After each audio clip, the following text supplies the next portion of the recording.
अल्पवयीन मुलीवरील अत्याचार प्रकरणी सोशल मीडियावरच्या अफवा कमी करण्यासाठी 2 दिवसांसाठी नाशिक शहरातील नेट सेवा बंद करण्यात आली आहे। तणाव काही प्रमाणात निवळला असून आज गृहराज्यमंत्री दीपक केसरकर यांनी पीडित कुटुंबियांची भेट घेतली।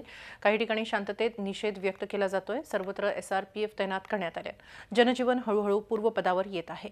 मुंबई नाशिक हायवेवरील वाहतूक सुरळीत सुरू आहे। मात्र खबरदारी म्हणून जिल्ह्यातील आणि जिल्ह्याबाहेरची ST सेवा पूर्णतः बंद ठेवण्यात आली आहे। अतिरिक्त महासंचालक मध्यरात्रीपासून नाशिकमध्ये उपस्थित असल्याने आता कठोर भूमिका घेण्यात आली आहे।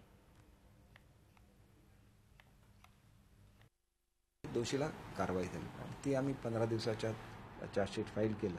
ती मागणी मला वाटतं मान्य होईल। कालची परिस्थिती अचानक उद्भवलेली होती। आता पुरेशा प्रमाणामध्ये पोलीस फोर्सेस त्या ठिकाणी आहेत। ट्रॅफिक सगळं स्मूथ झालेलं आहे। काही ठराविक शहरांमध्ये बंद किंवा मोर्चे वगैरे असे जे आयोजन झालेलं आहे ते सुद्धा शांततापूर्ण व्हावं ह्याच्यासाठी पोलीस डिपार्टमेंटचा प्रयत्न आहे।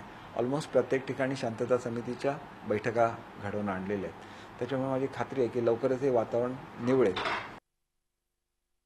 तळेगाव येथील घटनेनंतर नॅशनल हायवेवर बसेस आणि पोलीस वाहनांची बरीच जाळपोळ झालेली आहे। काल या घटनेमध्ये आम्ही 7 लोकांना अरेस्ट केलेले आहे आणि जिल्ह्यामध्ये सर्वत्र आज तरी शांतता आहे।